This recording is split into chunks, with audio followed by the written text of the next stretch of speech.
So we're going to jump right into the agenda since we're starting a couple minutes late, and I apologize for that. It is our first virtual session to which all of us IT people are having technical difficulties. Hopefully the videos will stay active and we won't have any network related issues. First call out, if you hadn't already gotten notice, the conference this year is free and it's all virtual. And so here's a link to https://tc20.tableau.com. They have all of their sessions out there for different breakouts. And when I was recording for my breakouts and selecting which ones I wanted, I noticed that a lot of them are 30 to 45 minutes. So you might be able to squeeze a handful of them in around your other meetings that you have in your day job. Today's agenda is going to include Whitney Westphal from UChicago talking through some ambulatory reporting during our COVID changes and how quickly they got things moving, and many other really cool things, including lessons learned from their experience. And then Ed Wise is going to come in and talk to us about using Python with Tableau for time series forecasting and how Python can enhance what Tableau offers. And then, like we've done before in our in-person meetings where we've done panel discussions and other Q&A, we're going to try a fireside chat. And our discussion is going to be around job scheduling and how do you do that on Tableau server? How do you handle constraints and dependencies and so forth? So at this point, I'm going to turn it over to Kelly, and I'm going to see if we can get her to introduce herself, and then we'll do a couple other introductions. And I apologize, we're moving so fast here, I forgot my own introduction. My name is Heather Clapp-Nelson, and I am the manager of HR or HIT applications at Advocate Aurora Health. And we moved under HIT maybe a year ago, so I'm still learning my new titles and my new position. But at the end of the day, I'm still over and responsible for BI reporting for all things back office and operational needs. Kelly? Hi, I'm Kelly Sims. I'm a health informatics analyst at the Lake County Health Department. So I've been working with Tableau for about 2 years now, and I just joined the leadership group of our Tableau user group a few quarters ago. And I'll pass it over to Imran to introduce himself. Hello everyone. My name is Imran. I work with Rush University as a senior analyst, and I'm working with the Tableau from last 4 or 5 years, and running this user group from last 2 years with Heather, Ram, Katie, Jefferson. So that's all.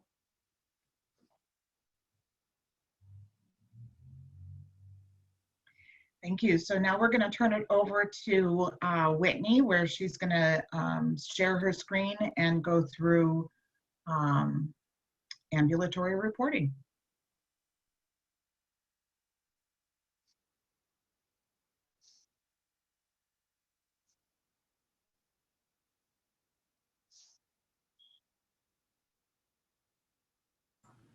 It helps when you unmute yourself. But it is a pleasure to be here today, and thank you for everyone that came. I know there's a Cubs game, so, you know, there's other places you could be. So glad you could be here. I'm Whitney Westphal, and I'm going to talk a little bit about ambulatory reporting at UChicago Medicine during the COVID era. So first, I'm going to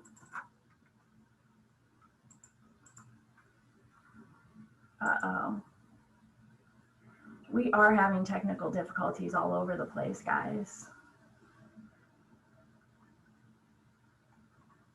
All right, I'm gonna.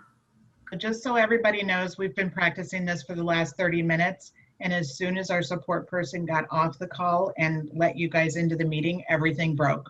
So please bear with us. All right, I guess I'll just go this way. So First off, I am going to do a brief introduction of myself and of UChicago Medicine before introducing you to the ambulatory reporting that we were using pre-COVID, and then really talk about the disruption that COVID-19 caused with our ambulatory reporting, how we responded, and then we will talk about some hurdles that we faced and lessons learned. So, who am I? I am, like I said, Whitney Westphal. I am a business intelligence lead analyst with UChicago Medicine. I've been with the organization for about 6 years now, about a year with this particular team. My previous experience has been with non-clinical hospital operations and business development.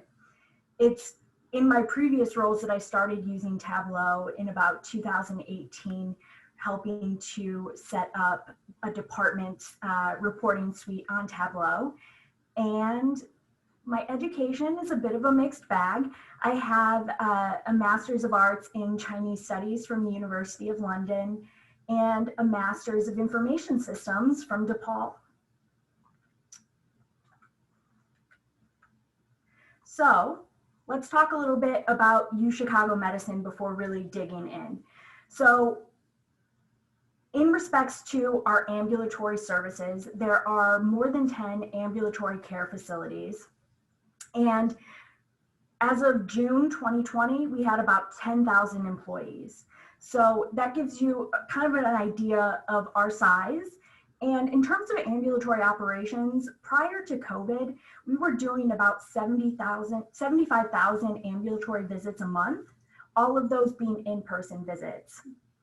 Then now with COVID, we've ramped up our use of telehealth. So now we are doing considerable amounts of video visits and telephone visits, which right now we're averaging about 15,000 video visits and 6,000 telephone visits, which account for approximately 21% of our total visits on a monthly basis.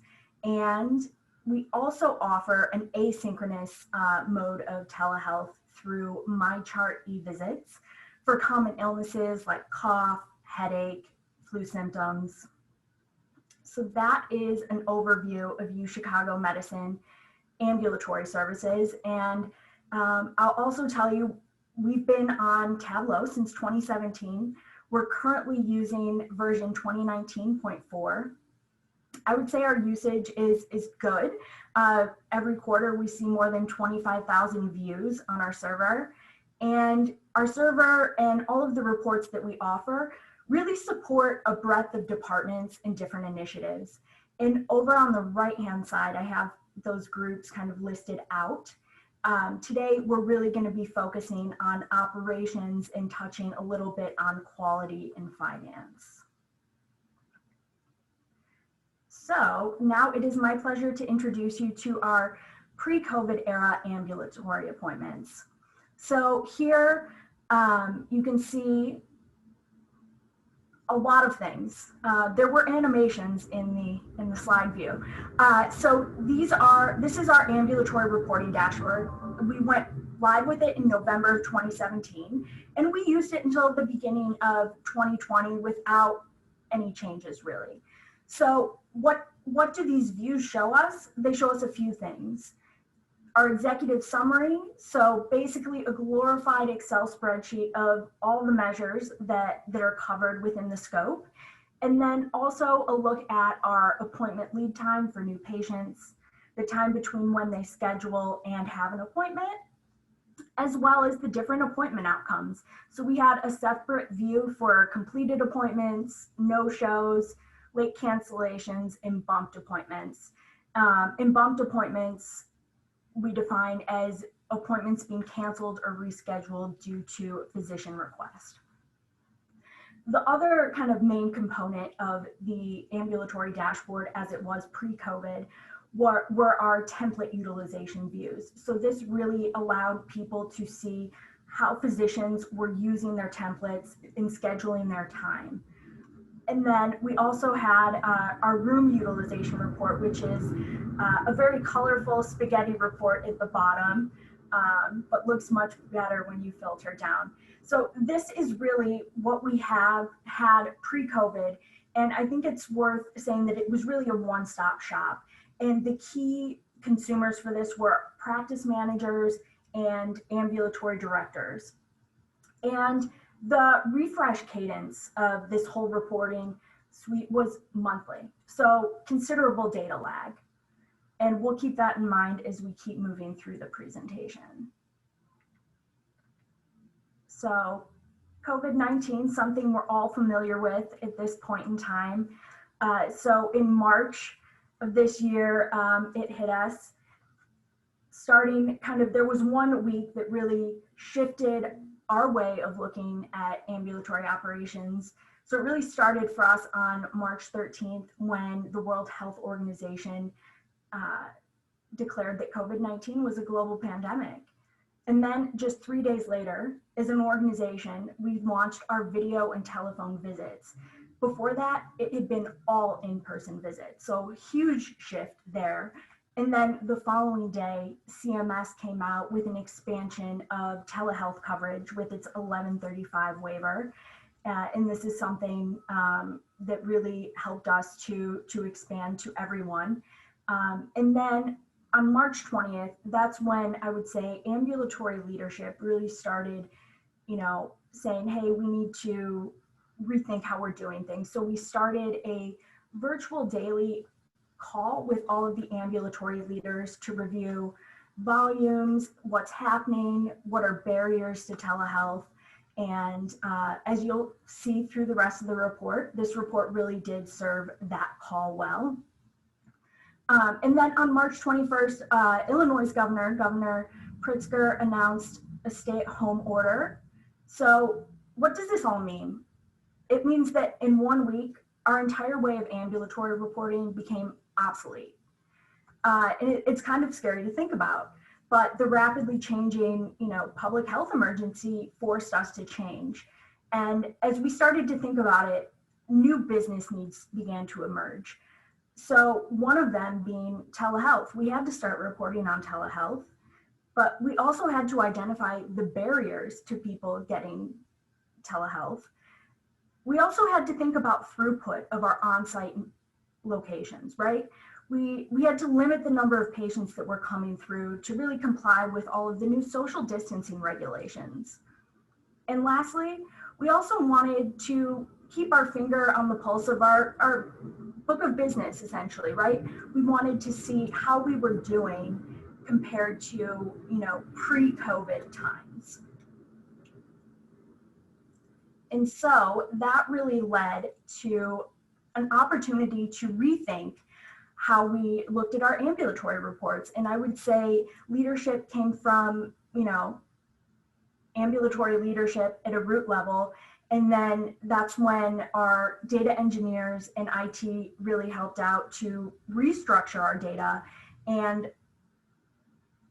IT then helped to allow us to refresh our data daily as opposed to monthly, which we were doing before. So, got rid of that data lag for us to be agile in our ambulatory reporting. And then finally, there was BI and analytics. So we really took the old ambulatory reports and said, okay, how can we iterate on this, make it better? And how can we also keep in mind our end users, right? We've been using Tableau since 2017. Our users are more mature when it comes to Tableau. So we were able to do a lot more things to densely pack information in our dashboards. And so I will introduce to you our COVID era ambulatory reports, which went live on May 1st, 2020. And we basically took those 10 views and we made them 3, which is amazing. And we did that really by layering information. And I'll take you through that in each of the views. But I would say the main components, like in our old reporting suite, we had kind of a key summary, what was done. And then we also had, with appointment outcomes, as well as we added in the modalities, the video, phone, in addition to on-site visits. And we also kind of did an iteration on our template utilization. We began to look at our prospective ambulatory visits from a scheduling standpoint and how they compare to different benchmarks.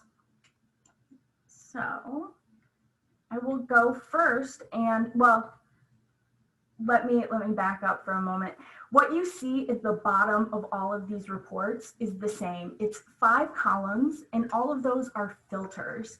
And those were designed essentially to, you know, allow people to filter and see what they were filtering, you know, instead of a drop down. So I will show you that closer up so you can see it. But these are the 5 columns. And what we did was we worked with leadership and got this hierarchy approved. And so now we have a standard set of filters that can be used across our entire ambulatory reporting. And so we really kind of took the idea of big to small. And so, you know, you can select any of these like clinical department, location, provider specialty, even down to provider. And the really cool thing is that if you select any of those, for example, if I select provider John Doe, all of the other filters will dynamically filter with it. So I'll be able to see which Epic departments John Doe sees patients in, what locations he sees patients in, and kind of what clinical department he belongs to within the greater organization. This was great, but we did kind of run into an issue, right?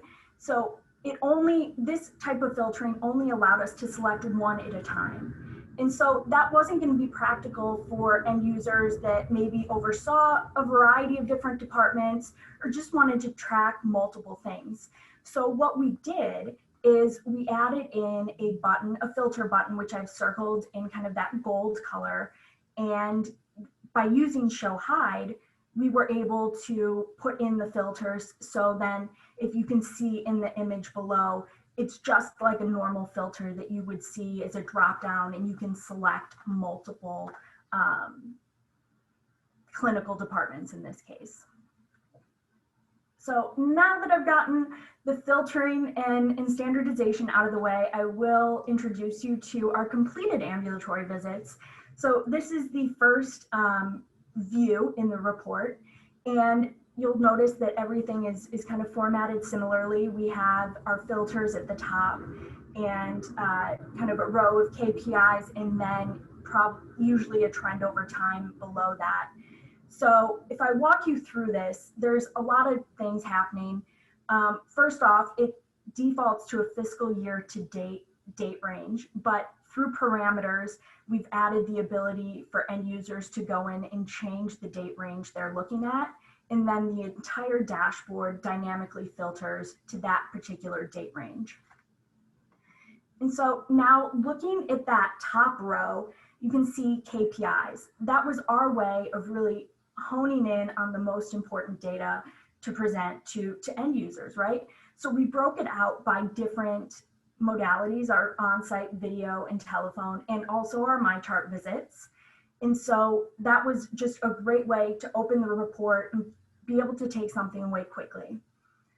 Right below that, what we have is a distribution. So there you'll see bar charts, and in this case, it's showing a stratification by scheduling source.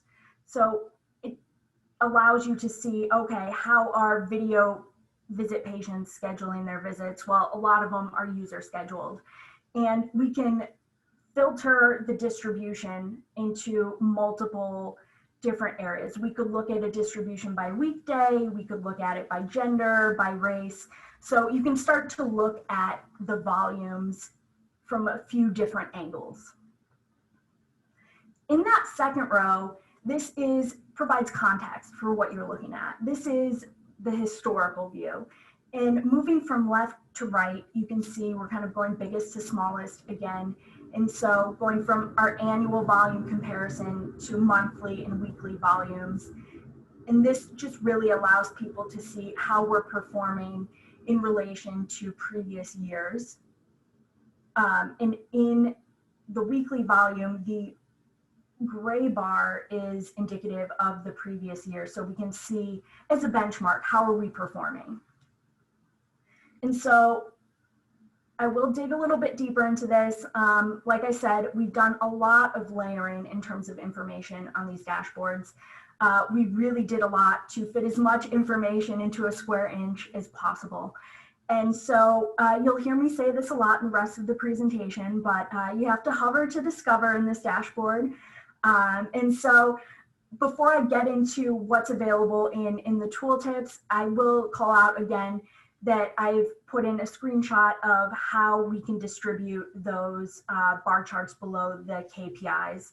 So different ways of looking at things depending on kind of what angle you're coming from. Okay, and now into, I think, the fun stuff, which is the tooltips. So we have each number corresponds to, each number on the dashboard corresponds to a tooltip. So starting with number 1, that's the KPIs that we talked about, our quick takeaway. And if I hover over that, I'm able to quickly see what the 8-week trend is.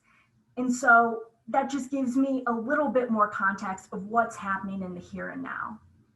And then if I move over to number 2 is a hover over those bars that we talked about that are broken out by scheduling source.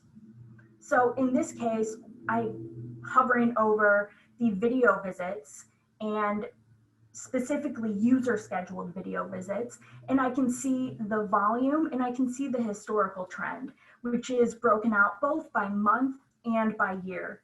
The year, we then provide an average by year, again, allowing you to add more context to these key takeaways you see in the initial dashboard. And then lastly is our third tooltip, and that is our table of information. It's not exactly exciting, but it is helpful. I think we all need a good table from time to time. And this shows us 3 years of past performance compared to the current fiscal year's performance. Again, providing context for where we are and how we're performing in the current era. Our second view is our prospective ambulatory visits. So again, this kind of takes the idea of looking forward. And so this has an 8-week view. The filters are a little bit more limited because you can only look forward so far. The top row in this dashboard allows you to see how the visit types are broken out by on-site, video, phone, and you'll notice the colors correspond to the previous view as well. And then just to the right of that, we have our prospective payer type. And this really highlights the collaboration that we did with finance to really pull this dashboard together and add additional information for end users. And then below that, like I said, the second row is generally a trend over time. This is our 8-week outlook for prospective visits. And here we had to take a little bit of a different approach, right? That gray bar does not mean the previous year. We are comparing our scheduled volumes to our budgeted ambulatory visits. And you'll see that there's 2 budgets in this graph, the gray bar being our revised budget, which is our COVID adjusted budget, and then our original budget, which is what we would have been using had COVID never transpired. And so this allows, leaders, I know practice managers are able to filter down and see how they're performing against those benchmarks. And below that, you'll see that there's also information available in a tabular format. And again, hover to discover. In this dashboard, there are a couple of things worth noting. One is, when you hover over the modality for scheduled visits, it gives you a breakout by the number of unique patients that are coming in, as well as average lead time to the visit. And if you hover over the payer type, the tooltip gives you a breakout by benefit plan name. So it takes that payer to an additional level of detail. And so again, gives context to the bigger picture payer. And then the bottom, again, which I just briefly talked about, it was probably the biggest challenge in putting together this reporting suite, because we were trying to compare, you know, our current scheduled volumes with 3 other measures, and really trying to figure out a way to do that with blended data sources was a challenge.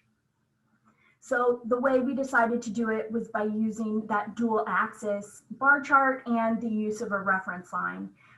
But that still didn't give us a visual cue of what our previous year's performance was. And that's really where that table beneath the, I guess, bars comes into play. So it tells you the revised volume, the original volume, as well as the previous year's volume.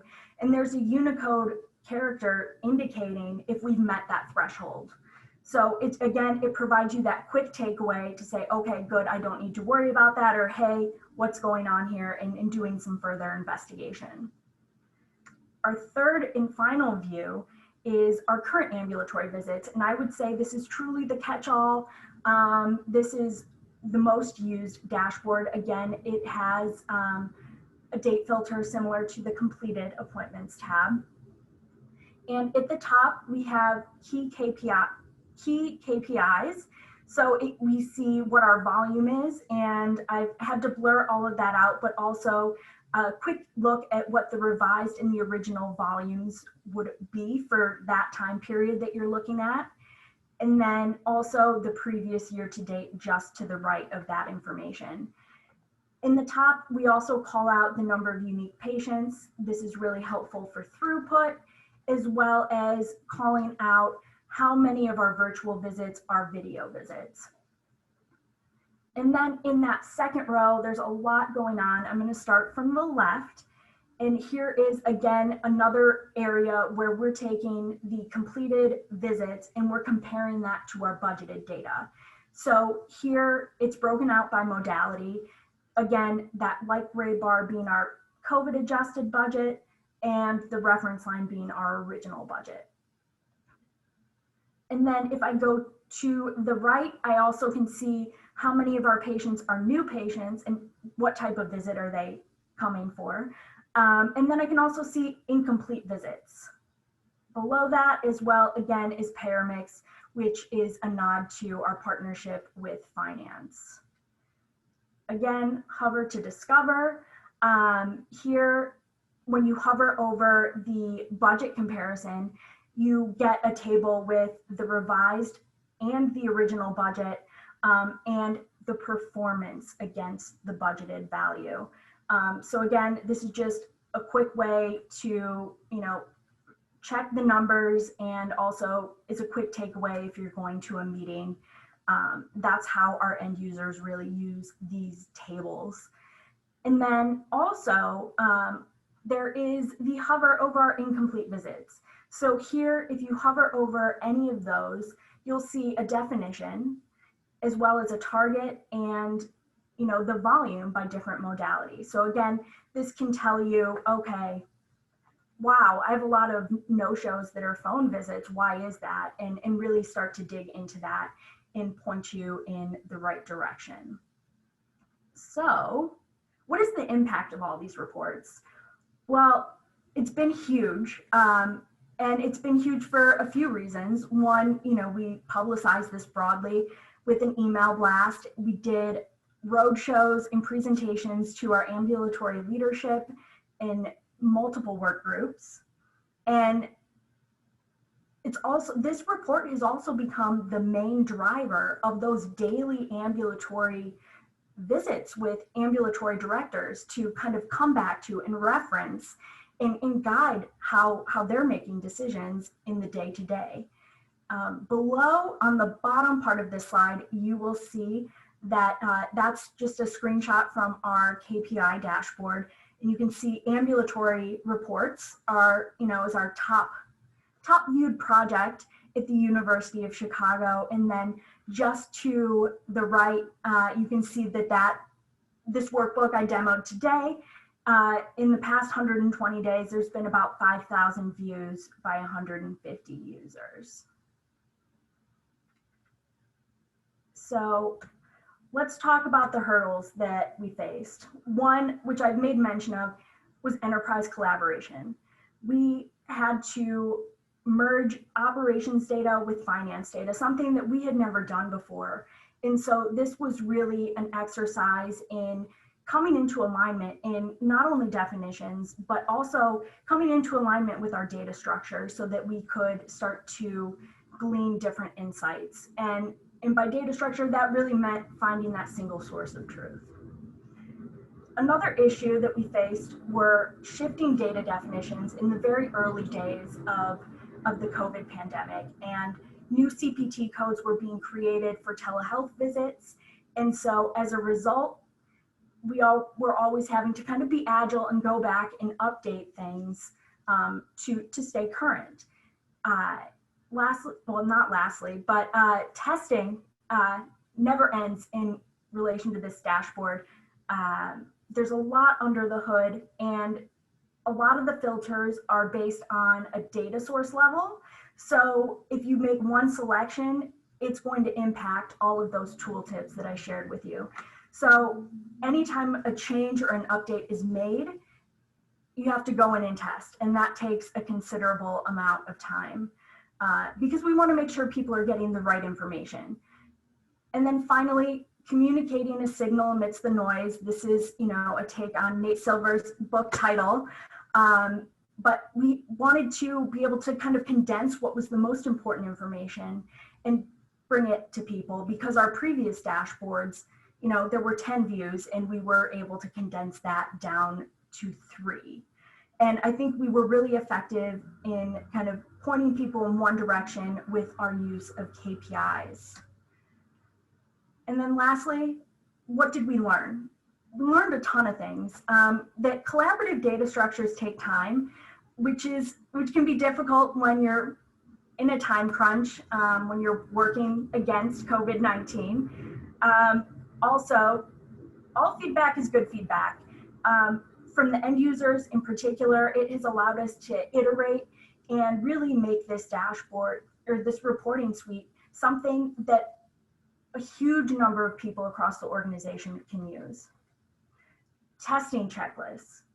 Yes, because the testing never ends.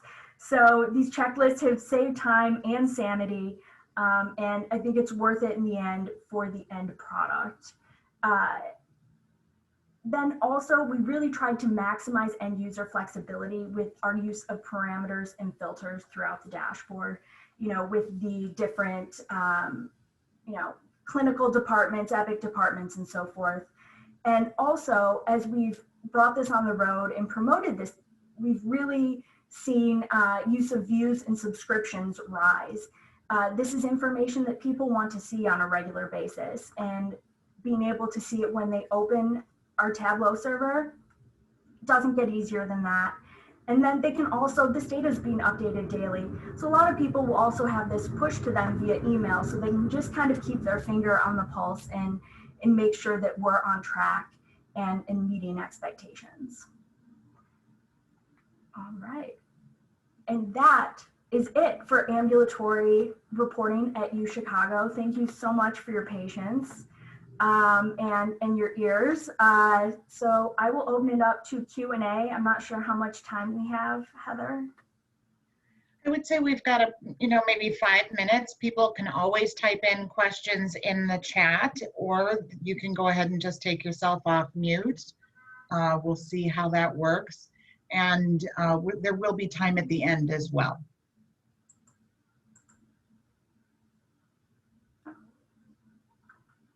All right. You could probably go ahead and unshare, and then Ed can get ready. All right, thank you. Thank you, and I'm sorry that we're having the technical difficulties. I appreciate your flexibility and workaround. Thanks, Whitney. That was a great presentation. I know that COVID has been the impetus for a lot of change in healthcare analytics, so it was interesting to see how that's changed ambulatory reporting for you all. So I'm Ed Wise, and I wanted today to present a interaction between Tableau and Python to show how you can use these two tools together to do time series analysis, among many other things. I'm currently working at Pareto Intelligence, where I'm a data analyst, and we mostly do healthcare analytics for payers around risk adjustment. Before that, I was at Rush University Medical Center in the finance department, where I worked on the decision support analytics team. And in both those roles, Tableau and Python has been a part of my day-to-day, especially when it comes to exploratory data analysis, trying to get to know the data for the first time. A lot of times I'll just pull it into Tableau and slice it and dice it in different ways till I still start to get an understanding of what I'm looking at. And a lot of times during that process, I would use Python to kind of enhance the functionality to provide some metrics that wouldn't be readily available inside of Tableau. And many times that meant running some analysis script in Python and outputting that data into a SQL database table or into a flat file, and then pulling that into Tableau. So as time evolved, I came across the tool called TabPy that makes that interaction a little more seamless. So you can actually create calculated fields in Tableau and pass that information to Python, and then allow Python to do its magic and crunch the numbers and send that data back to Tableau on the front end. So time series analysis, I think, is also very relevant to healthcare. I've seen many of time series charts in dashboards, Tableau dashboards, whether you're looking at clinical volumes over time, or you're looking at staffing needs and availability. A lot of times those do have seasonal components to them, where time series analysis can help you see what the seasonal trend is on top of what the trend is over time. So most of this is going to be a demo. If things go well, I've got the slides for backup here. So I'm going to actually pull on up this Tableau dashboard and talk about how using forecasting in Tableau is a powerful way to get started right out of the box when it comes to time series analysis. But I want to show also some things that can be added if we do use Python with our Tableau workbook. So if you have any time series data displayed over a trend like this in Tableau, you're probably aware that you can just right-click and use this forecasting option, and it'll actually create a forecast of future values for you. You can even go in and set the options and kind of customize that model that's being used to project those data points. And essentially, it's using some sort of ARIMA model, depending on which options you have off or on here. And that's awesome for seeing future data points and where we project to be at a given time. One thing we can do if we bring in Tableau or Python is to break down that time series data into different components and get a stronger understanding of what part of that predicted time point is actually seasonal variation, what part of it is an upward trend over time, and then also we can get an idea of how well our projections match our historical numbers by looking at residuals. So what I wanted to do was actually walk through the process of getting this set up for the first time, and then kind of show you how the calculated fields work in Tableau in order to pass that information back to Python. So this is going to assume that you already have Python installed on the machine that you're working on. But assuming that's true, the first step would be to create a virtual environment. And here, I'm just going to use virtual environment. And then we could name this virtual environment anything. It's really just a folder, so I'm going to call it tabpy test. And that's just going to create a folder where we could put Python libraries in that folder and isolate them from other Python projects that we might have. So for example, if you have two different projects that use two different versions of the same library, you want to make sure you keep those two libraries separate, and that's the kind of thing that a virtual environment is used for, to make sure that your libraries are separate and only applicable to that project in that folder. So you can see it created a virtual environment just by calling that function VNV, and we can see tabpi test is down here. So all you have to do to get started with that environment is to move into it. And I'm actually going to move into this other existing environment that I have set up for this project. Just to save us a few minutes, I just wanted to make sure that we were clear on how you create a environment first. So once you get into your Python environment, it's pretty easy to activate. When the environment's created, it has a couple of files that you can use to manage the environment. And the first step is just to activate it by using scripts/activate, and the environment will activate. You'll be able to see that the environment's active by over on the left of the screen. So now that we have our environment activated, the next thing we'd want to do is put in the libraries that we're going to use. And I'll show you more about these libraries specifically later on. But just for the sake of workflow here, I'm going to go ahead and show you what libraries we would install if this were a newly created environment. We would use pandas. We would use tabpi, of course. Tabpi is the library that's going to allow Tableau and Python to interact with one another. And then we'd use PMD Arima, and then stats models. And these are a couple of libraries that I'm going to use in demonstrating this Tableau workbook. So really we'd have to just hit enter and it installed all these libraries, but they're already installed, so I'm not actually going to execute that statement. Instead, all we have to do now that we have tabpi installed is run the tabpi command, and we can see that tabpi is up and running. And one thing that we'll want to take note of is we can see that it's going to be listening on 9004. So that's the port that's going to be used to communicate between Tableau and Python. And when we get back to the front end, that'll be important information we'll need to enter into the Tableau front end. So if we hop back over here to our Tableau workbook, to set up that connection from this side, we actually go to the Help menu.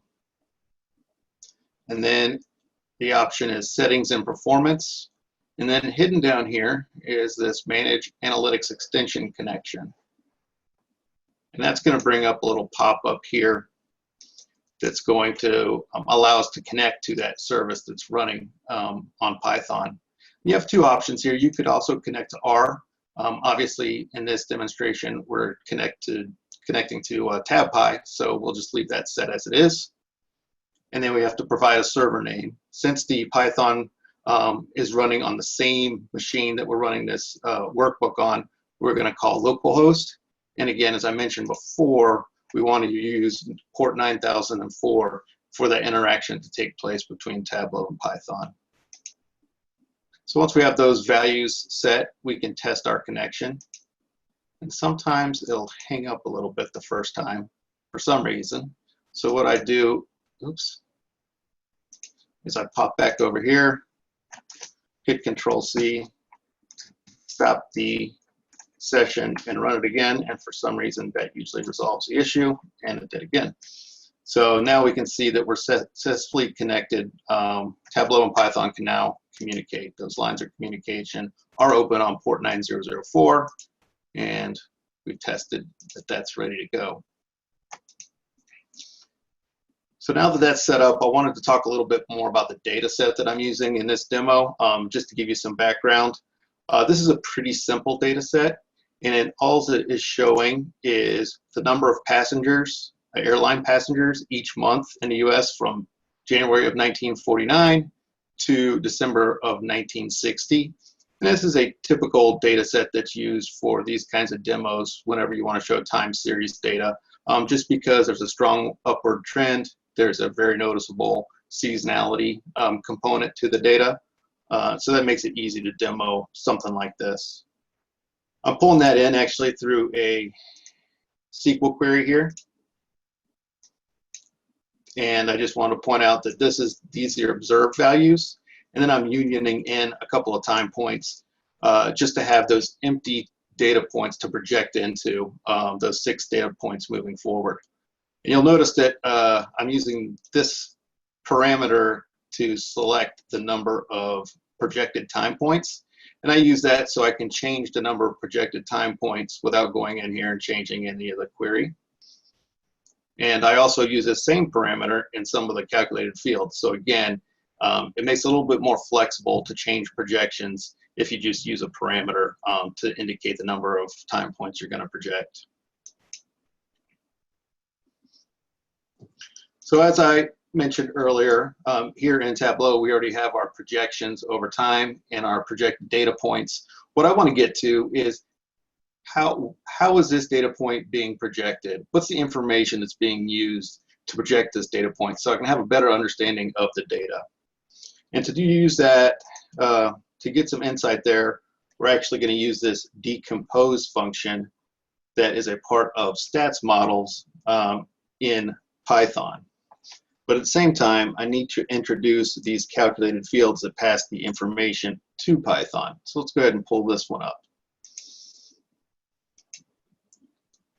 So you can see we're using the script real calculation, and these are the calculated fields that are used to pass the information to the Python backend. And if you do a search over here for script, you'll notice that there are 4 different script calculations. In each one, the one you use is determined by the type of data you're expecting back from Python. So in many cases, you might be expecting a numeric value that won't necessarily be an integer. So we'll be using the real function most of the time. Obviously, you would use the string if you were expecting string data back, and then Boolean if it's a true-false field that's going to be coming back from Python. So if we look a little more closely at the calculated field on the left, there are really 2 components to this calculation. There are the data we're passing in from Tableau to Python, and then there's a script that's being actually executed in Python after it's passed over. So here we're actually passing in the month year. This is just the data point. So for example, this is January of 1949, February of 1949, and so on. And this is the number of passengers at each of those time points.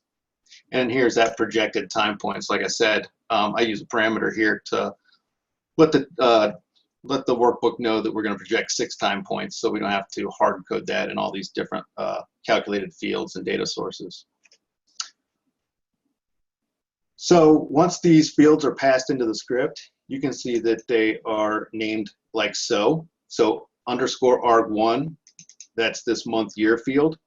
Underscore arg2, that's the number of passengers. And underscore arg3 is the projected time points, which is set to 6 at the moment.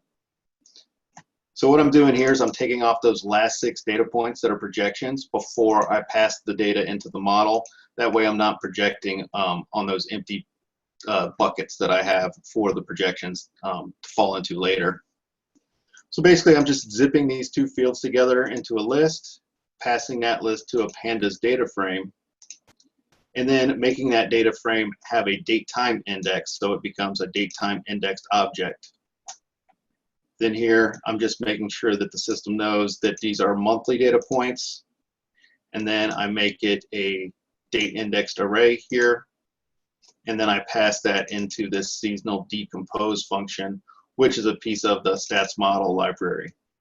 And what the seasonal decompose does is it takes in time series data, and then it spits back out the different components of that data. So it's broken this data down into the trend, it's broken it down into the part of the form that is the seasonal variation, and it's also going to show us, you know, what part, how far off are we on our projections on our observed values over time. So here we're just pulling out the trend line from this function. As I said, it responds with all that information, but here we're pulling out the trend, and then we're returning that back into Tableau here. And of course, this calculated field is just called trend, since that's what we're pulling out of the seasonal decompose function. And that's actually this gray line here, you can see, is the trend function. The response in this calculated field is just this gray line. And it's as you can see, just along the middle of the observed values over time. And if we look at the seasonal calculated field, it's going to be very similar. The only real difference here is that we are going to request the seasonal element back from this decompose function. Everything else is going to be the same. We're passing in the same information. We're using the same seasonal decompose, but we are just using the seasonal element for this calculated field. And that is what is displayed here.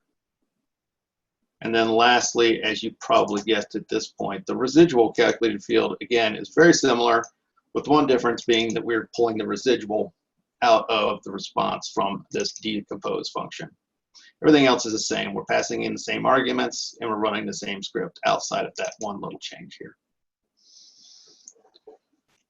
So to look at the components a little bit more closely now, the seasonal component I think is especially valuable. So not only do we know that there's seasonal variation, we're getting really concrete about what months are impacted most by this seasonal variation, and we're quantifying the size of the impact. So what this is telling us is that if we had the average month year over year, that would be the 0 here, and then it's going to tell us in a given month how much higher or lower will the number of passengers be than the yearly average. So we can see that in July and August, the seasonal adjustment is going to be about 63 to 64 passengers. You're going to expect more than any other month in that given year. And if you look at November, on the other hand, we're going to see 54 fewer passengers over time in November as compared to a regular month in a given year. And then the last piece, here's the residual. And as I've indicated a couple of times, this is going to tell us what's the distance between our observed and projected values. And it's nice that we can see when the model's performing better and when maybe it's starting to go off the rails a little bit. So we can see that, you know, there was relatively good performance from 49 to 54, and then we can see it performed really well for a couple of years. So the model was really good at projecting the values over time that we would see. And then it looks like maybe the seasonal variation is actually increasing, and we're not necessarily projecting that as tightly as we once were. So we can see that our model, if we wanted to, we might need to adjust that in the future. So now that we have some understanding of the different components of this data set, we can also use Python to give us some idea of what the optimal model would be for this data set. So that's going to tell us which parameters we would set to most closely match that data over time.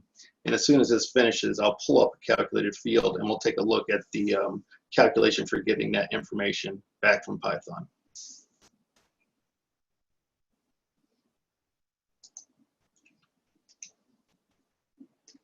And so one thing I'll point out, this calculated field, the data is passed in a little differently. So before we had the couple of fields down here at the bottom, the month and the number of passengers, and the projected data points that we're actually passing into the script. But here, I only want to show one data point here, just this one string. And I don't want to have to display 150 months of data here. So what I'm actually going to do is get the data straight from the SQL server and run it through the script and just return one string. So this is kind of the tip of the iceberg, but you can imagine that if you can just pull the data out of a SQL table just using a calculated field here and not necessarily have to tie it to other fields in the data set, that there are a lot of potential use cases for this type of calculation. So here we're using pandas again to manipulate the data, to make it a data frame that has a date index, and even to read the SQL, we're using pandas here. Pandas read SQL. It's reading this table from the database with this connection information. And then it's passing it to this AutoArima function. And this function will just take in a given field, or a given time series, I should say, and it'll run all the potential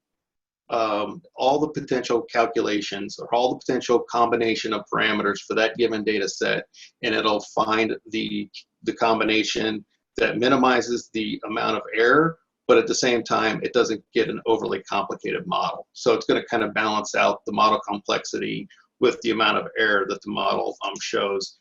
That way you're not overfitting the data. But much like the other calculation we were looking at, decompose, it actually passes back a lot of different information. And we're going to pull out a couple of pieces specifically. So one thing we're pulling out is the order. And these are a couple, the first set of parameters that are used to define the time series model. And that's the first three, the 0, 1, 1 here is going to be the order that comes back.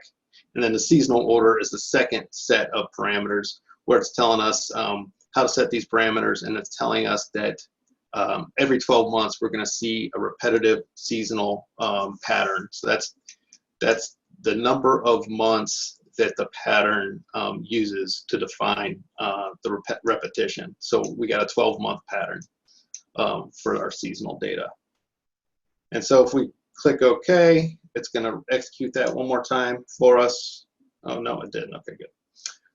So now we have these optimal parameters. We can apply them to the data set and project our data points moving forward. So let's hop on over to that information here. We have the projected and the observed values shown over time. The projected values are here, the red and blue line, and then the observed values are the black line. And we can see that for the most part, these values track pretty closely together over time. Let me pull up the calculated field that is actually used to create those projections. And, you know, this is very similar to the first couple of fields we looked at. We're actually going to pass the calculated fields from Tableau into this Python script, and then Python's going to give us back a response. Again, we're using the month, year, the passengers. That's being passed in as argument 1 and 2, as we've seen in the past, and then our projected time points are still set to 6. But here, we're actually passing in the order of the time series model, so we could change those as we wanted to. So right now, we're going to be able to see what the optimal parameter setup is based on the tab we were just looking at, but we can have the option of adjusting that and changing the parameter inputs if we wanted to see how that would change the model, and how changing the model would change the projections in relation to the observed data points. So here is where we're just passing in these parameters that I indicated you can toggle.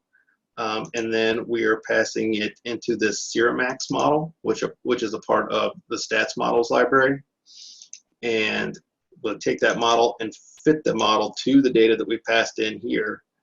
And then we're actually just going to do a projection with that model over the life of the data. And again, so that's what this is the result of that calculation, the red and the blue line. And so the red and the blue, again, is the amount of variance from projected to observed values we see over time. And then we tacked on 6 extra time points. I didn't really illustrate that part right here. But here, whenever we go to feed the data back, we are using the beginning of the time series, and then we're adding on 6 projected time points here. So that's how we get the forecast moving forward to the future data points. And these are the data points right here. So not only can we see historically how well we expect the model to perform, but then we still have these couple of projections, projected data points moving forward. And we could obviously adjust the number of data points that we wanted to project onto. One thing I think is interesting is this little lapse here where it looks like the model was up quite a bit from the observed data points. Now that we have these parameters set up, we could actually change the parameters and see how that might change the model. And if you change this to a 4 from a 12, that model and observation actually gets closer together. So if I pop over here to the actual dashboard where I have all the data points displayed, we can get to the parameters a little easier.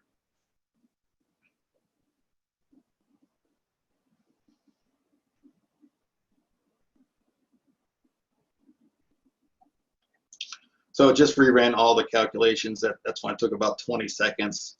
It takes longest to run this actual optimal parameters calculation because it runs through every potential combination, as I was saying earlier, and lets us know the best combination for our data set. So one thing I wanted to show is just that here you can actually change the model. If you wanted to look at quarterly seasonal elements, you could see that it changes the model a little bit. It still fits pretty well. But again, since the calculation showed that 12 was the optimal value here for our seasonality, I'll go ahead and stick with that.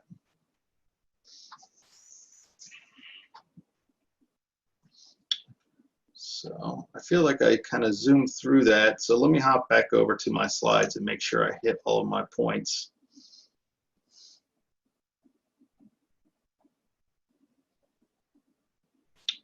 Yeah, I think I covered everything. One thing I just wanted to leave with is that there are a couple of other situations that I think this interaction lends itself to, and one would be clustering.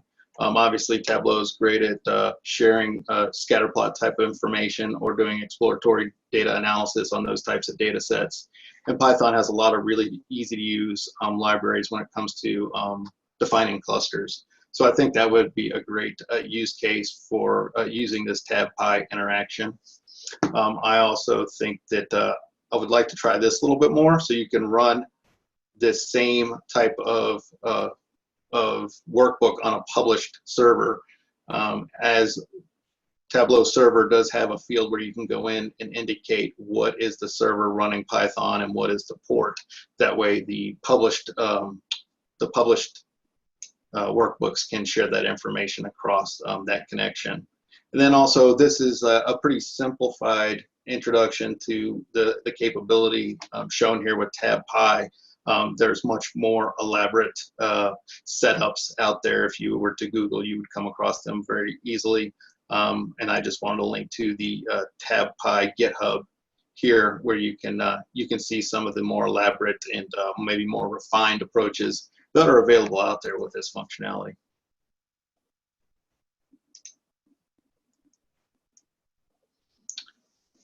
So that's all I had. Were there any questions? Thank you, Ed. I did not put a question in chat, but I did put a link to a poll that we're going to take in just a moment. Does everybody see the chat? Yes. Great. Any questions for Ed?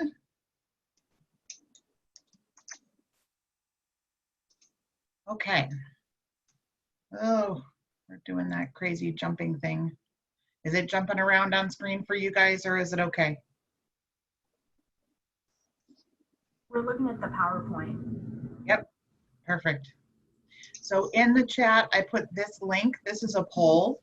And what we would like for you to do is tell us if you are scheduling your data and your Tableau solutions to refresh that data on a regular basis, to let us know how you're doing that. You can also go in there and say that you're not doing any kind of scheduling, or you have no idea, which is always a perfectly acceptable answer. Now, what do we mean by that? We're talking about data flow and constraints and timing and dependencies.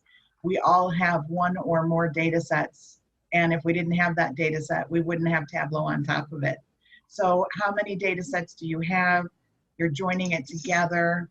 How much do you have in the way of dependencies and constraints to table A, table B, C, D, etc.? Are you running out of letters? You're joining a lot of tables together or a lot of data sets together. Are you doing that using Tableau Prep? Or are you using SQL Server like what Ed mentioned?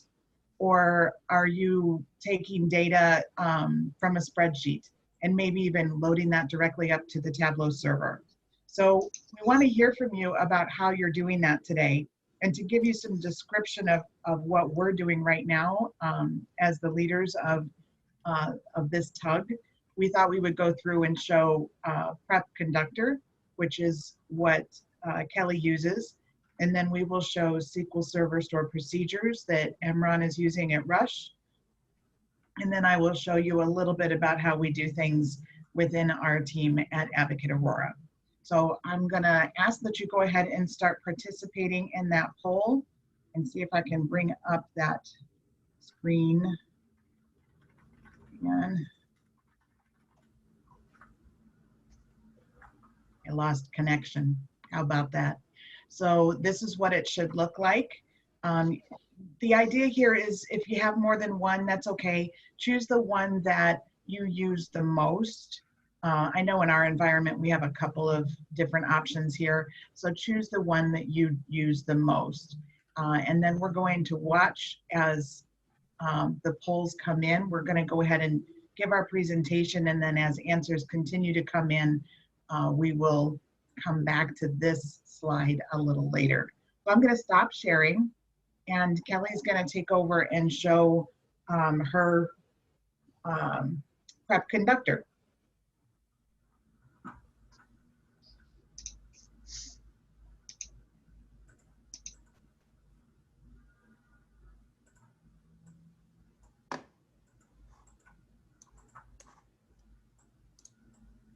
Hello again.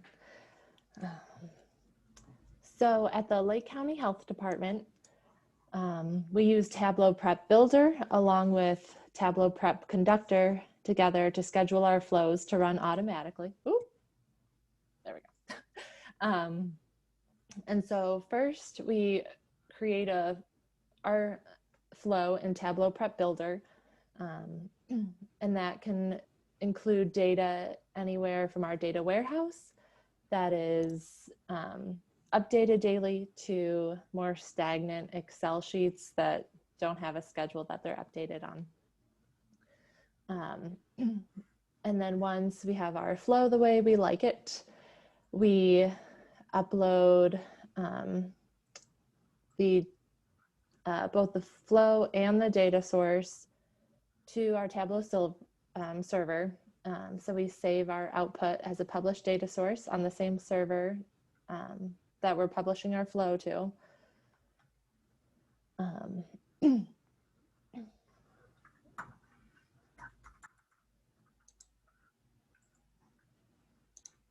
There we go. And then it brings up this window here. And it's super simple. You just create a new task for the schedule that you want to run on. And this box down here has a couple examples, and you just pick how often you would like it to run. And you can set up your schedules to be daily, monthly, whenever you need them to be. It just so happens that our EHR runs daily into our data warehouse overnight. So first thing in the morning around 7, that's when we refresh all of our flows that need to be updated daily. So first thing in the morning, so they're all ready for that day's usage. And using all of Tableau's software together makes for an extremely streamlined and effective process. I don't think it gets any easier than this. And there are also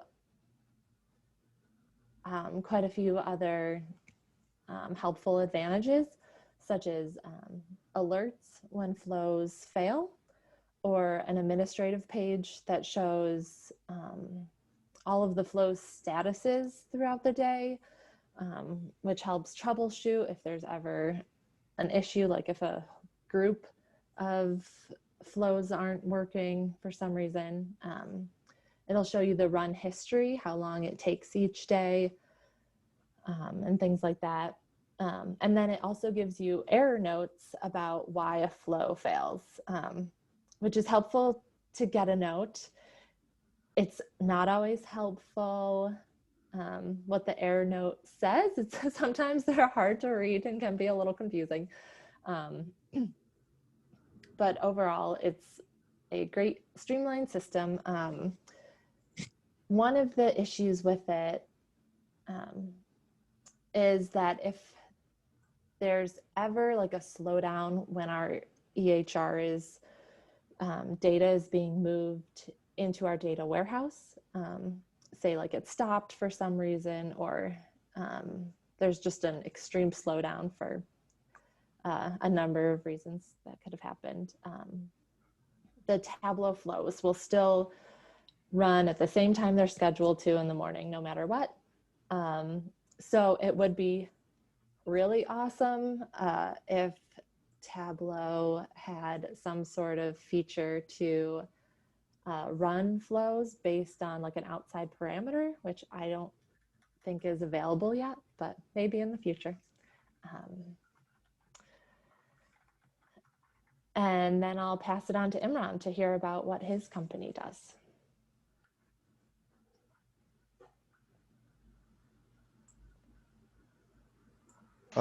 Thank you, Kelly. I wish I can have this feature in Rush. We are mainly not using the Tableau conductor because we don't have the latest version, but hopefully we will do it soon. Okay.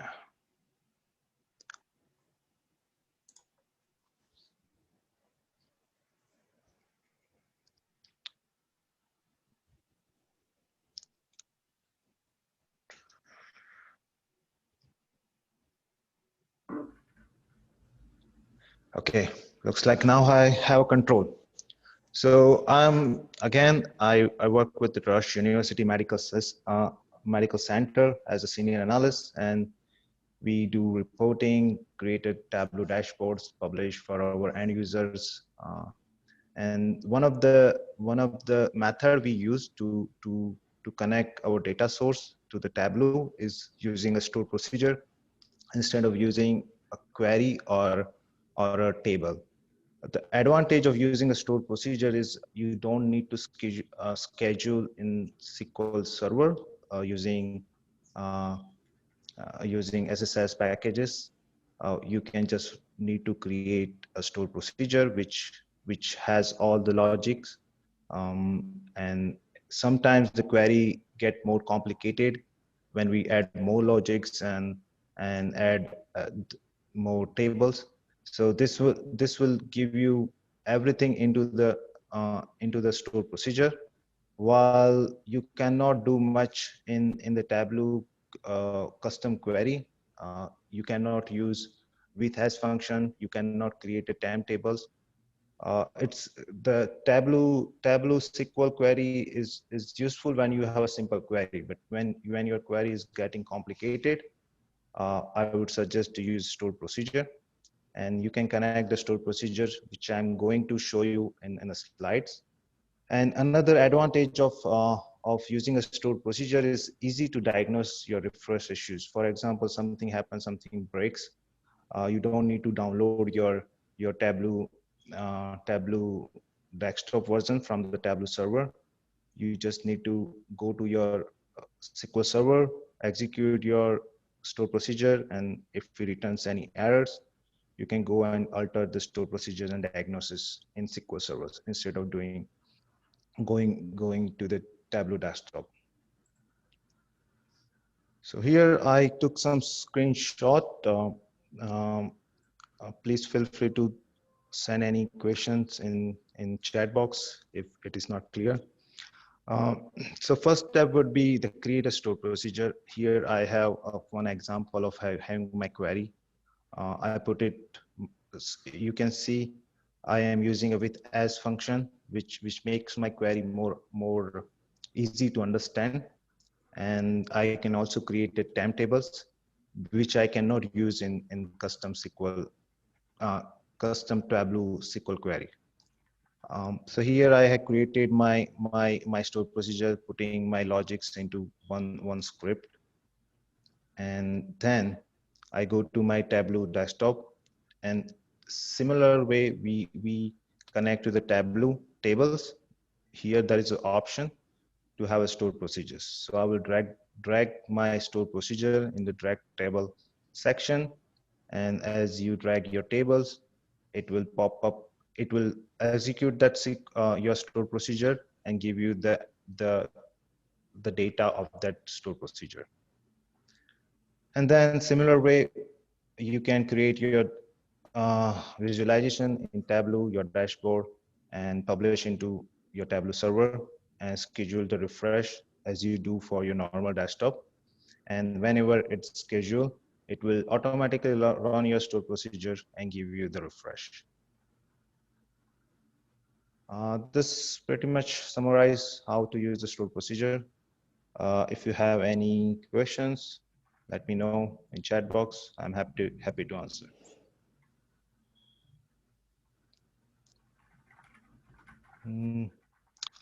Looks like I explained very well. No one has any question.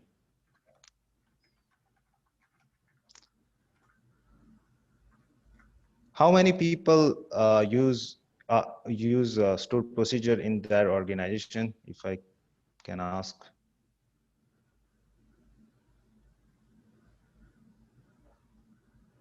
No one? Hey, Imran, it's Mark. The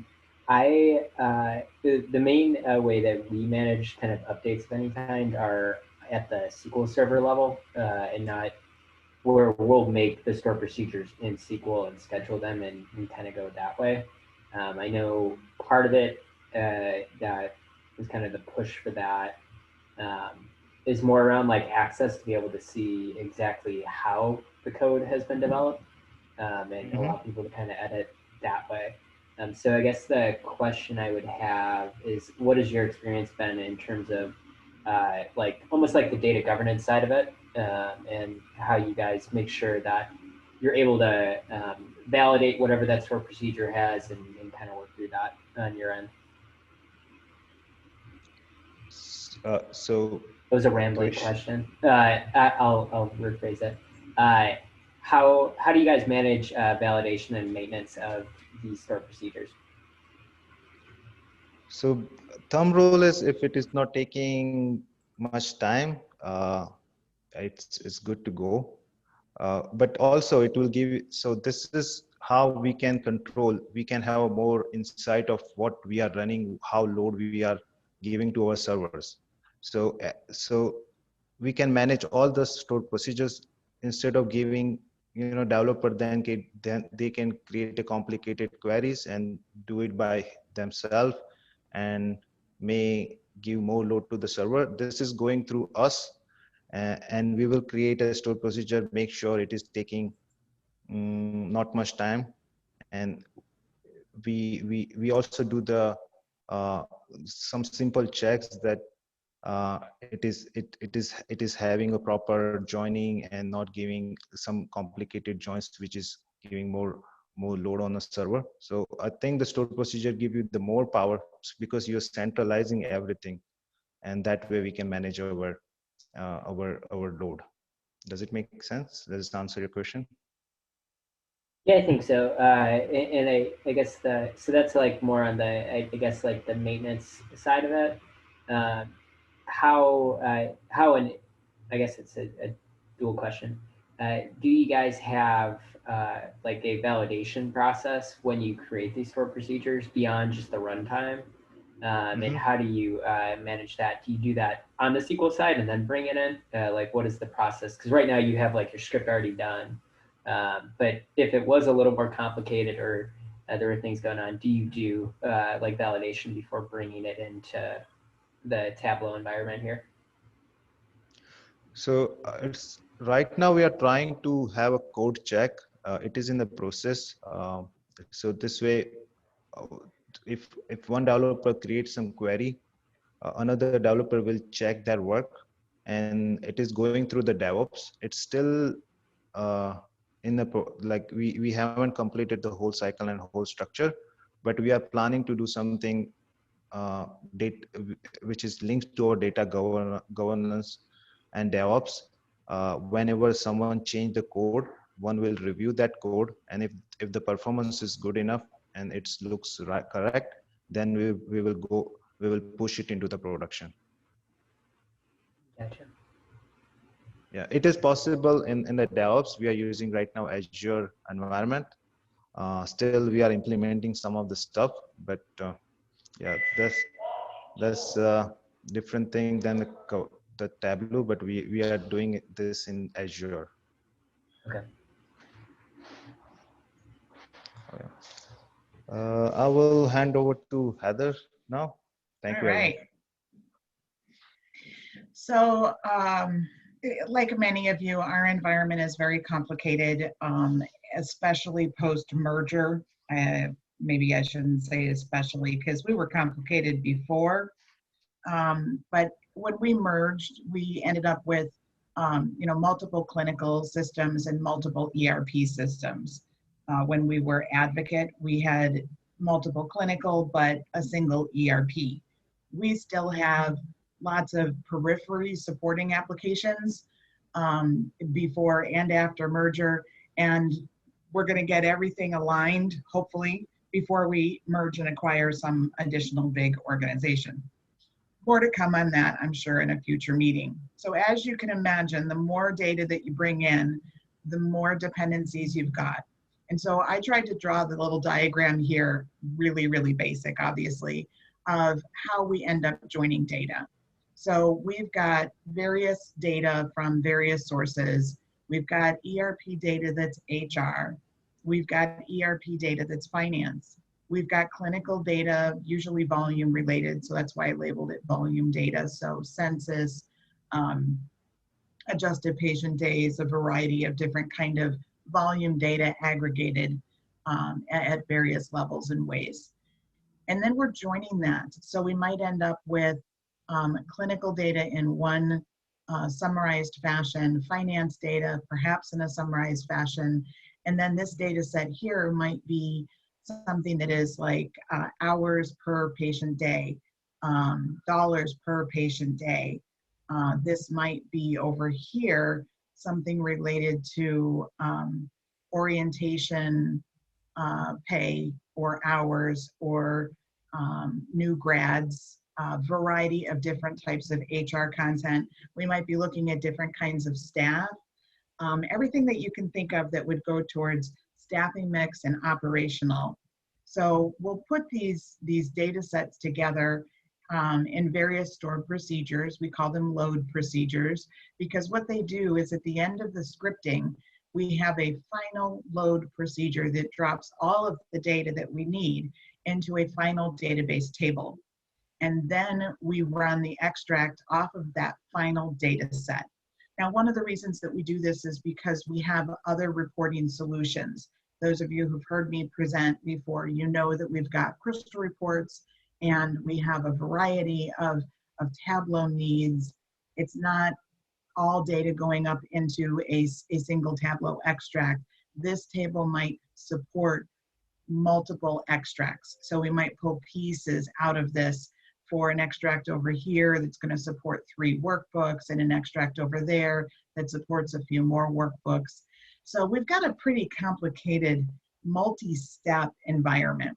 So we really challenge our DBAs, because what we end up with is at every single data point we have a dependency. Even this core data that first comes in, it first has to make its way into our warehouse, into that SQL database table. Or if we're pulling data more directly from a production environment, we still have to make sure that our timing of when we pull that is appropriate. Earlier today, we heard Whitney talk about how they were just starting to work with their finance partners. And when you work with finance, you quickly learn you can only pull data at the end of a finance close period. So when they're done writing their books and closing their books for the month, then you can pull the data. So even if you're pulling a live connection, you may still be calendar dependent, even for some of this starting data. So everywhere where there's a red arrow, we've got to set up a way to handle that constraint.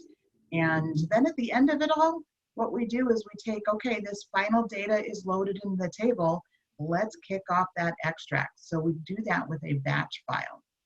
Think of it like a trigger file. And then this is what active batch looks like. This is the name of the product we use. I'll call it an ETL tool on steroids. There's a lot to it. I don't know it. It's not something that I personally am setting up and maintaining. This is literally the view that I would go to if something failed. So you can see down here in the lower right is actually what I wanted to show to you today.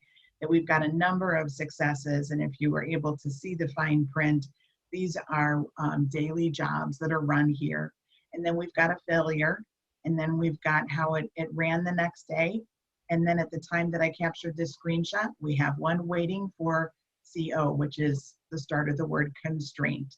So it's waiting on a constraint to be met. Once that criteria has been met, that table has been populated, then it's going to move on and it's going to run the rest of the job, or at least the next step of the job. And so what we do here is we take this full server path, and within this full server path, it says something like Tableau batch file runs or extract runs or something like that.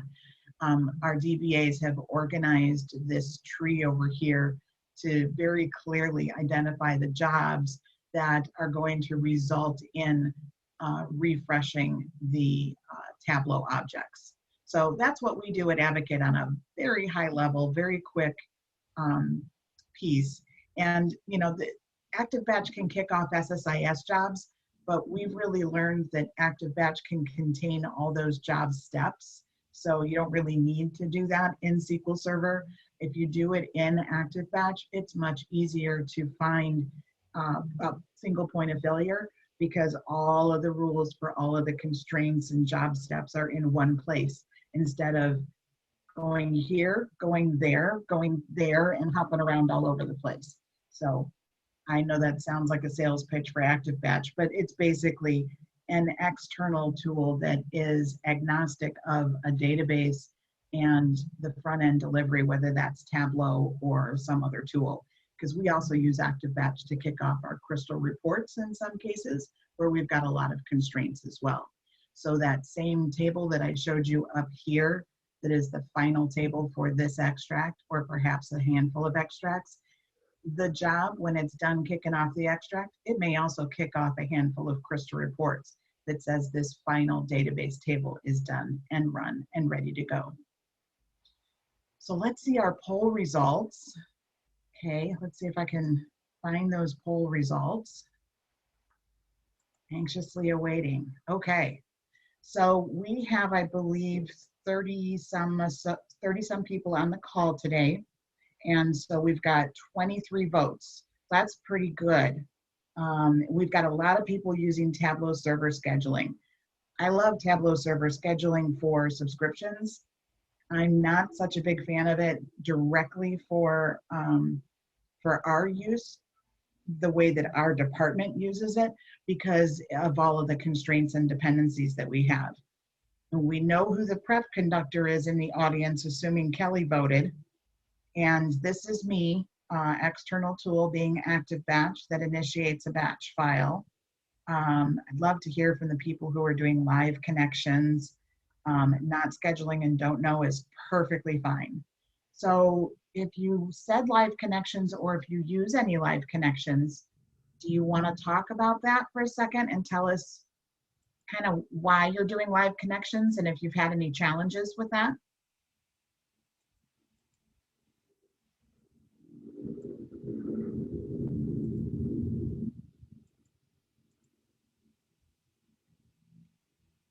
Okay. Either can't find the mute button, which is entirely possible, or maybe that voter has dropped off. I do see some questions in chat, so we will switch to that question. Does anyone have any issues connecting to a published data source on Tableau server? I do. I can connect directly to the data source, but not a published data source. It says bad connection, Tableau could not connect to the data source, and they're getting an error code, and they've been tried embedding the password and getting the same error. So this was Vera. Vera, if you're able to take yourself off mute and answer some questions, that might help us to help you. My first question back would be, are you having trouble connecting from your Tableau creator, your desktop tool, or are you having trouble connecting in some other fashion?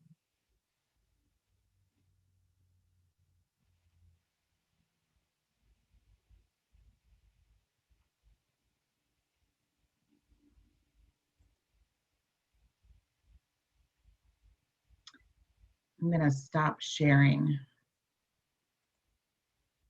See if I see Vera still on the list. I don't think she's still on the call. Okay. Were there other questions?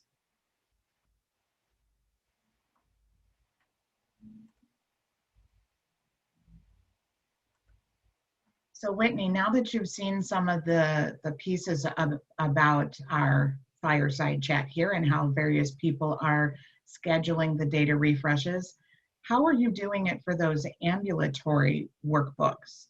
Do you have a scheduling tool? So, oh, I'm on, yeah, you can hear me.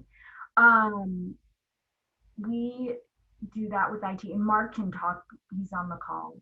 He knows more about that side of things, but we're not using like a Tableau tool, but we are using stored procedures with our SQL Server. Yeah, I would just add, we established kind of like what I consider like our foundational stored procedures that run every morning. Those jobs are scheduled to run around 5 a.m. every day.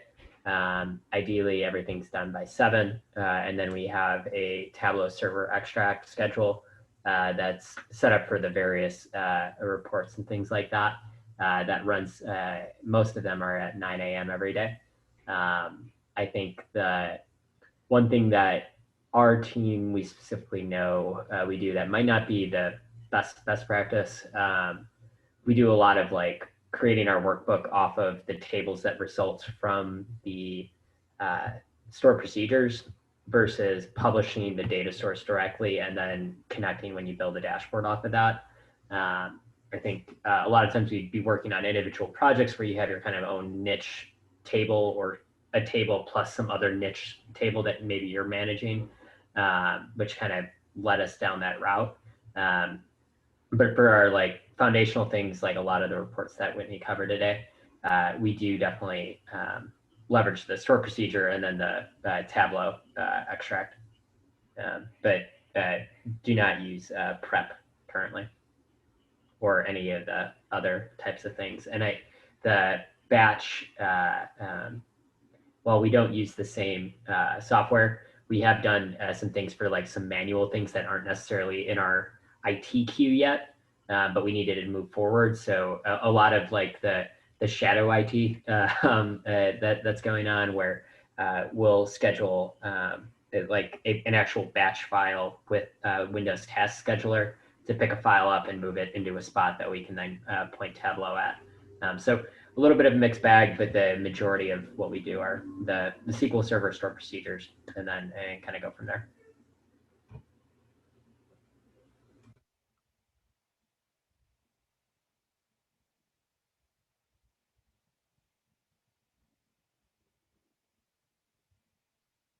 I think you're on mute, Heather. Thank you. There's a lawnmower in my backyard, of course. Mark, what version of Tableau are you all on? We are on 2019-4 right now. The way that we're kind of moving, and I think it's going to be how we go for at least the next year or so, is doing like an annual update. So we updated actually right before COVID hit. So we were like, we upgraded into 2019-4, which at the time was one version behind the most recent, and that's the other piece to it.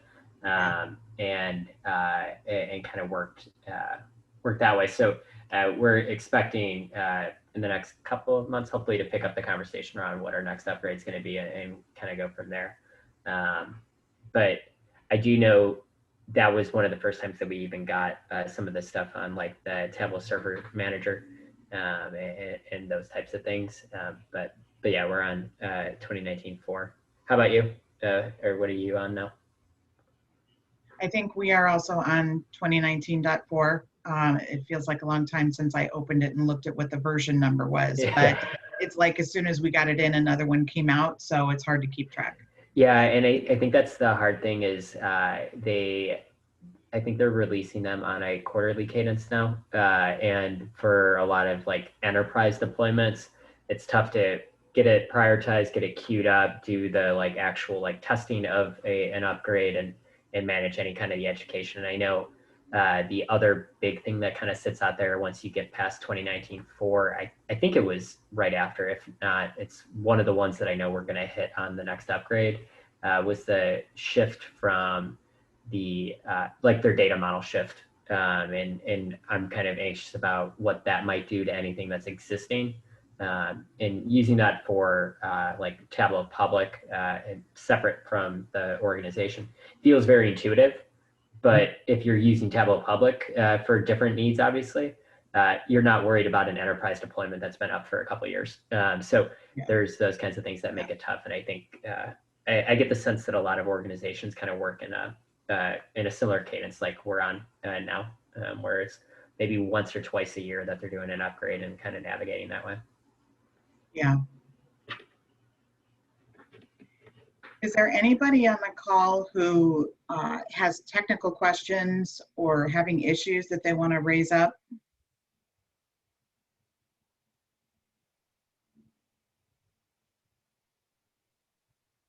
I know it's hard for us just to sit here and wait for you to respond, but we want to give you a chance to find the mute button or type in your questions.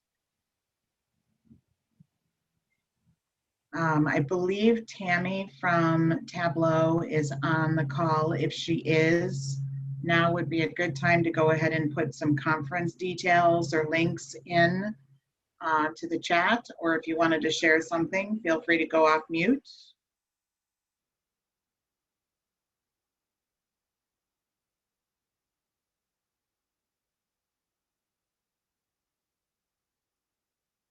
Mark, is your team going to be actively participating and watching some of those Tableau conference videos? Yeah, so Whitney and I are going to be the main two that are kind of actively engaged with all things Tableau conference next week. And the nice thing is, and at least as far as I'm aware,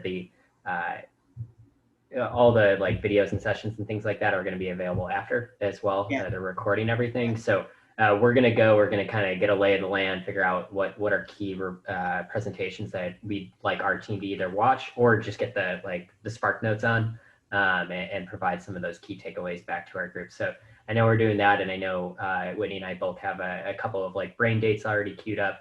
Because I think one of the things that we had noticed looking at the schedule, and specifically kind of in this healthcare lens, there's a few sessions and they seem to be pretty much all on Thursday that are healthcare specific.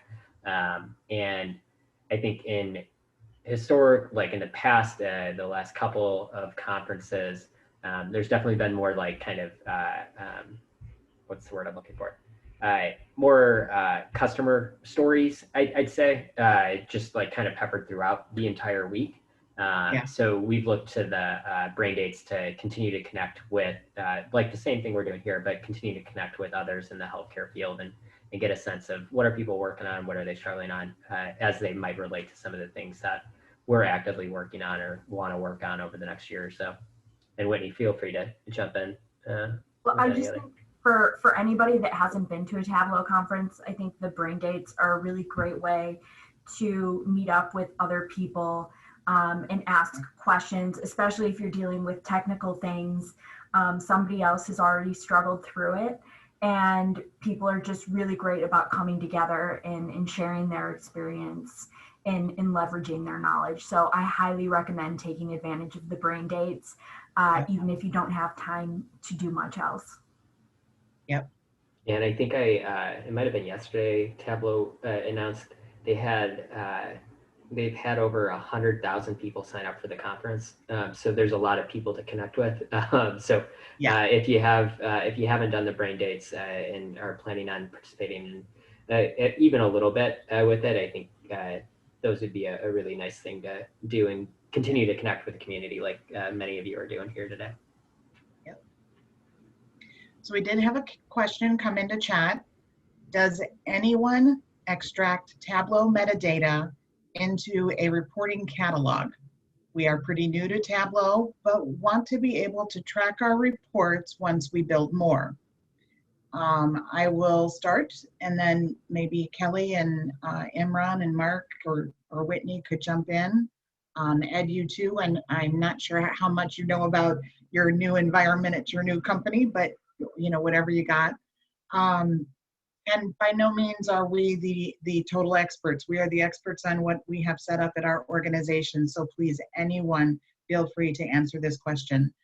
At Advocate, when we first started using Tableau was maybe 7 years ago or more. So we've got a pretty mature set of tools. There's a whole admin folder that we've created, admin project.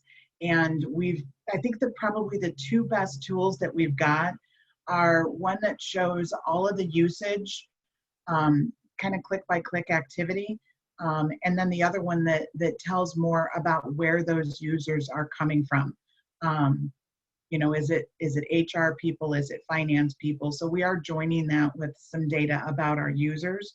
And that really helps us to understand who's consuming what and helps us to then target our improvements or potentially retiring things that nobody's looking at anymore. Thankfully, we don't have to do that too often. Who else? What else do we got out there?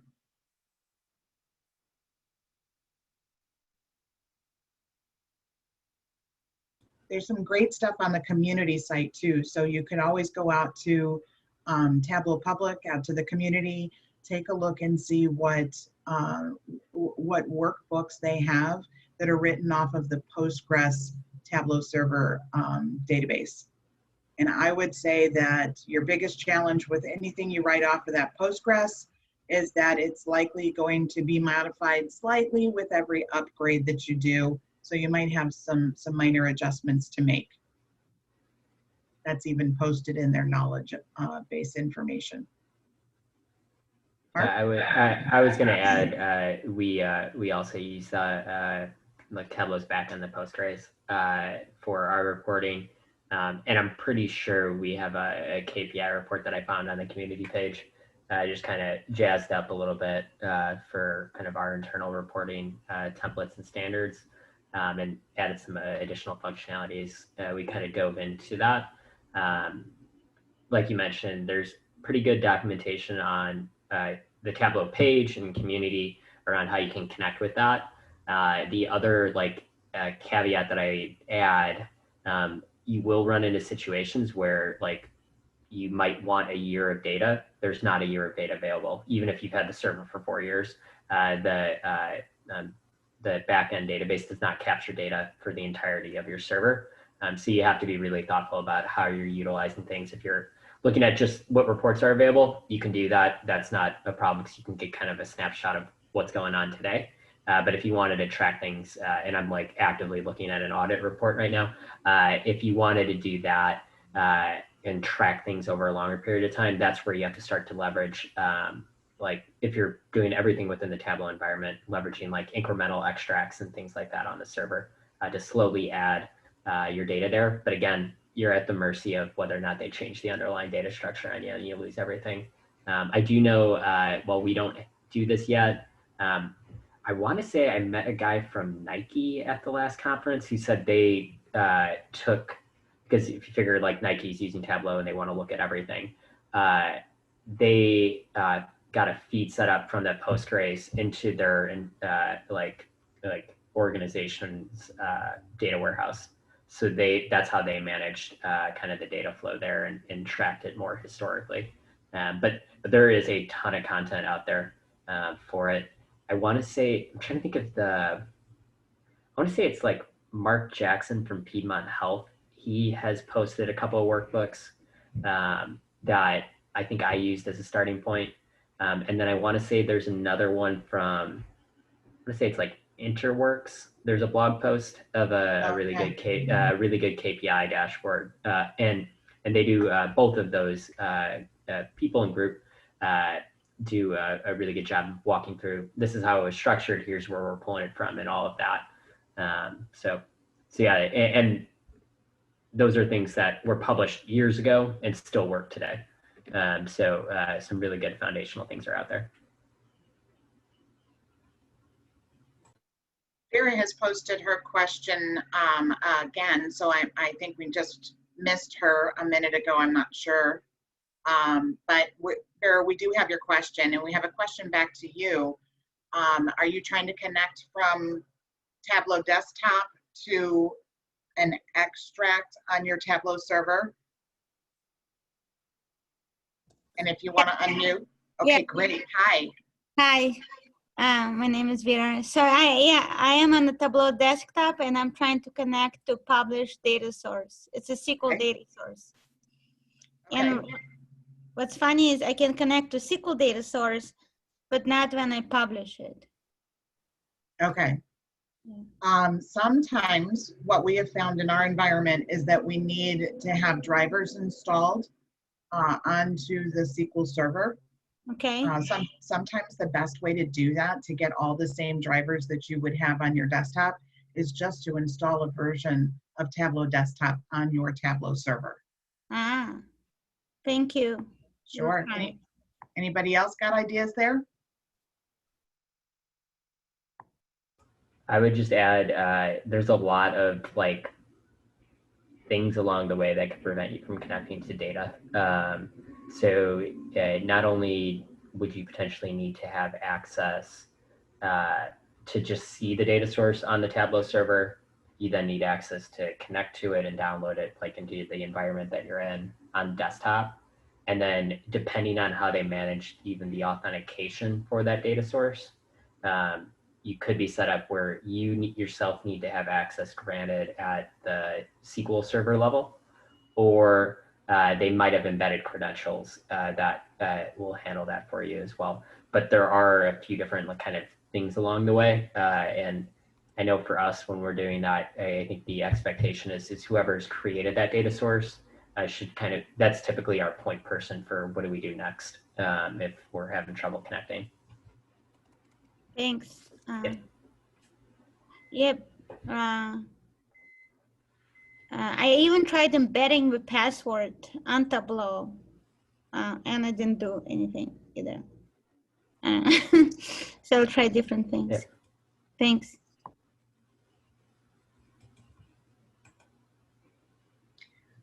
Are there other questions? We have just a couple minutes left.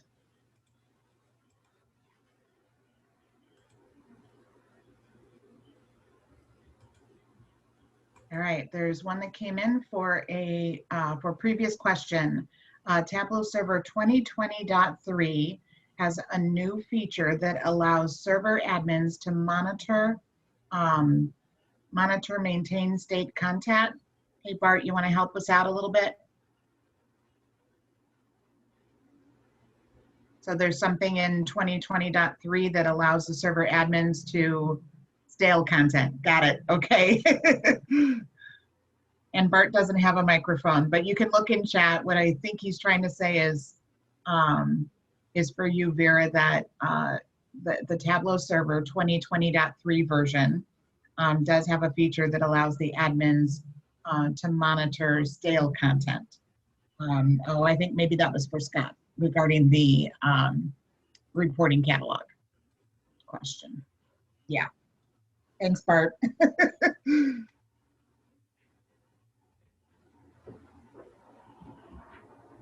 There's also a data catalog out there that if Tammy wants to share that information, she could put some links on. There are some server administration tools. Advocate looked into the license cost for that. Yes, Tammy, you're muted. Hopefully you should be able to unmute yourself though.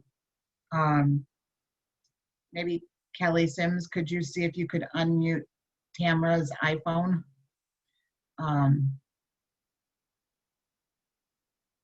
She's saying she can't, I think. So that may be the same problem other people are having. I don't think I have the ability to unmute people, I'm not sure. At any rate, the Tableau website obviously has lots of great information about their data catalog and other add-on server-side management tools. So Vera, that doesn't go specifically to your question, but Scott, it might be something worth looking into if you're just getting set up with Tableau and you're going to be using Server.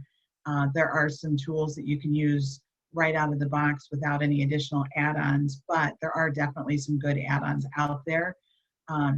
With the number of licenses that we have on our servers at Advocate being over 1,000, it was initially cost prohibitive. We may get to a point where we don't have much of a choice because of how it's being used. And I should point out, as Tammy is trying to point out in the chat, that there's going to be Tableau Doctor sessions as well at Tableau Conference. So Tableau Conference is free, and being able to chat with the Tableau Doctor is free. So even if it's the first time that you're going in, this doctor isn't going to help you with COVID in any way except to help your dashboard work better. But this doctor will also be able to help answer some of the questions for the new users. And Vera, you might be able to even share your screen. I'm not sure how they're going to have that set up. So that might be a way to get some quick help. Okay, I think we got a couple minutes left. If you are done, you can go ahead and drop off. If you've got other questions, stay on the line. You can either ask questions or you can post them in the chat. Thank you so much.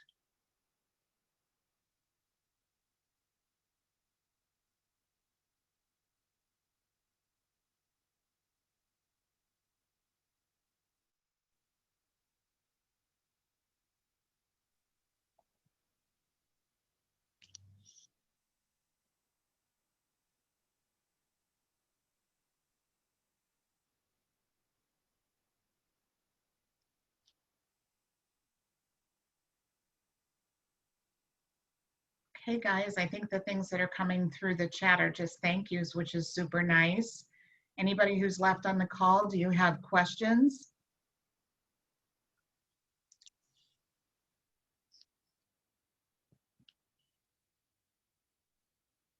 All right, I think we're all set, everybody. Ed, thank you so much. Imran, thank you. Kelly, thanks so much. We'll talk again Thank you. soon. Yep. Thank you. you to you too, Thank you Heather. all. Bye. And Ed, Bye. Ed, great presentation. Yeah. Oh, thank you. Thank you. Thanks a lot. Yeah, I need another session to digest everything, but great presentation, both Yeah. of you. Yes. Thanks, Imran. Yeah, reach out if you have questions. Yeah. Yep. I will definitely. Yeah. Thank you, sir. Good to see you. Bye. Bye. Bye.